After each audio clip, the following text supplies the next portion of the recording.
Welcome to Wise Guys. Today's profile, Rand Paul.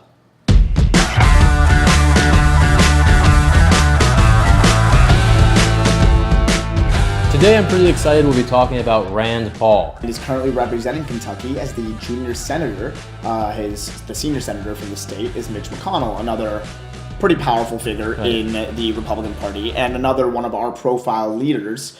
We just did a profile on Mitch McConnell where we said he was currently leading the Romney Republicans. Right. Kentucky, an unusually powerful state, and if you really analyze it. Yeah, the leader of two big movements. Exactly, and it's kind of interesting because I think that it's fair to say Mitch McConnell's base is in Kentucky, but I don't think he's the most popular guy he's not there. that popular. Rand Paul's base is in Kentucky and nationally, but also I think he's pretty popular there. Yeah, I would say like he's a junior senator, but he is a lot more popular than Mitch is. Right. But at the end of the day, they're both from there and both hold sway over the party. So we're going to get into a little bit about what exactly Rand Paul believes and what his place right now is in the Republican Party. Having grown up the son of Texas Congressman Ron Paul, he was introduced to politics at a pretty young age, worked with his dad throughout. A few campaigns. Exactly, yeah, and both are leaders, or at least seen leaders, of the Libertarian Party. Though I don't think that they agree with everything. In fact, they're a little bit different. Right, Rand pulled away in quite a few different ways, specifically actually on foreign policy, I think. Yeah, if you look at he actually recently voted to authorize bombing of ISIS, which is definitely not something that his dad Ron would. No. So I think what you're seeing with Rand is, I think he's becoming a little bit more mainstream on foreign policy. You've got somebody that I think is a strict constitutionalist and that has a very certain vision for how he wants the country to run domestically. And I think he's moving, I would say, away from isolationism in foreign policy towards maybe more realism. Yeah, and I mean, I think that's interesting because the libertarian philosophy in itself, right, in its original form, doesn't really discuss explicitly foreign policy other than libertarians ought to be willing to trade with anyone that is benefiting them in comparative advantage. It's very much the economic good. But Rand has explicitly come out and says, he not only supports different legislation like getting involved, anti-ISIS legislation, but also things like having permanent foreign bases in other countries, which is really not an original libertarian ideal by any means. And I think he represents kind of a more morphed version of that, where you can be libertarian on domestic policy but have a different worldview. Yeah, I mean, I think they're growing up a bit as a bunch, right, as a group. And I think we see a little bit also on the other side when we look at the progressives and Bernie Sanders. You see on the both ends, because the both ends are pretty new, a lot of Gen Y, a lot of millennials on both sides. Yeah. They've got a little less developed foreign policy chops. So I think they're going through that process right now of really what do they believe in foreign policy. And I mean, as we remember in terms of foreign policy, not only did Bernie Sanders on the progressives try and do his very best to avoid it for as long as he could, but then when Gary Johnson, who was the representative of the Libertarian Party running for president in 2016, he had the very now infamous Aleppo gaffe. Yeah, where is Aleppo? What's that? What is Aleppo? Yeah, exactly. And that's kind of inexcusable, to be honest. No, really is. You can't run for commander-in-chief and just not know something like that. Yeah, and I get it. He hasn't put a lot of thought into it, and I don't think a lot of libertarians often do. Right. But I think Rand is changing that. Absolutely. But that moderation really only goes so far. So he was one of only 2 Republican senators to vote against the Patriot Act. Yes, the terrorist surveillance within the United States.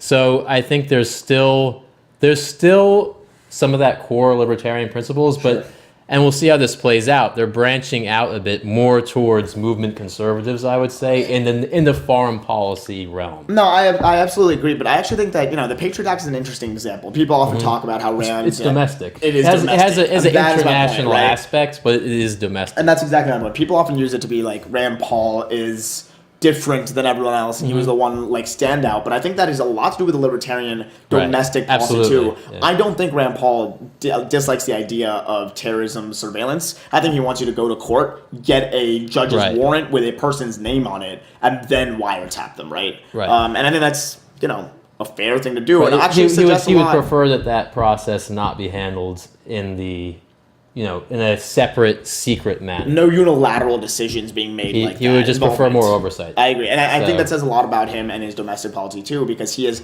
absolutely a constitutional interpretation. His constitutional interpretation is very strict. Yeah, he's more of an originalist. Yes, absolutely. So I think when you're looking at domestic politics, you take a very originalist interpretation along with a very free market economic theory. Yeah. And once you fuse those two, I think you end up with the libertarians. I think that's probably true, and we've seen a lot of parallels between Rand Paul and Ted Cruz in the way that they not only have their different political views and also lead different movements that we've identified. Ted Cruz, movement conservatives, Rand Paul libertarians. But I think that there's similarities that go beyond that, specifically in terms of how he expects economic policy in America to function. And it's interesting to me because while the Libertarian Party, and as Wes has already mentioned, is very focused on a free market type thing, Rand Paul was not a major voice in a lot of the conversations on free trade deals that we've had in this country and around the world, and that's really intriguing to me. Right? I would think that the Libertarian Party is right now wants to hold on to that ideal, which is we are the economic freedom party. We want the free market and we want this free trade to continue as perfectly as possible, right? And he really didn't do a lot there, but took kind of a back seat on that, which I thought was really interesting. He might just be biding his time. I mean, these issues come and go in waves, and obviously right now you have the Donald Trump wave. Yeah. But the Trumpsters are not necessarily pro-free trade. I wouldn't say they're anti-free trade, to be honest. I think the Trumpsters are what I would call fair trade in their eyes. Yeah, I mean, that term has a different meaning in econ often, but I do think... But that's how they would describe it, I think. As long as free trade is hurting domestic... priorities. Right. Then I think Trump himself has described it as... Right. I'm pro-free trade, pro-fair trade. Yeah. And I think libertarians are much more ideologically committed to free trade, which is really... The country has actually been... on the libertarian side of free trade, on both the Democratic and the Republican side for decades now. Yeah. At least since NAFTA, don't you think? I would definitely agree. I think that's definitely true. I mean, and it's funny that NAFTA has been brought up because, I think NAFTA did a lot to emphasize free trade's benefits. Right. Though now is often, I guess, crucified in a similar manner, at least by the media and by the president in a lot of different ways. But Rand Paul himself, I think, is very specifically willing to give a free trade and a chance. And I think that he's waiting. I think biding his time is a good way of putting it because if he sees the similarities that we see between the millennial support for the progressives and Bernie Sanders and the millennial base that makes up the libertarian movement, I think he realizes that Bernie was able to capture something that he absolutely should try to. And, Gary Johnson being the party's representative and not Rand Paul was... at the end of the day, beneficial to Rand Paul. It helped Rand Paul. A lot of voices saying he's the true leader and he needs to be the one which we agree with. I do. I mean, he's our leader. He's our leader, not Johnson. Right. But I think biding his time. So I think he's a good leader for the libertarians. I think one of the few reasons the libertarians are even the movement we're talking about is because of his father, Ron, and him. Absolutely.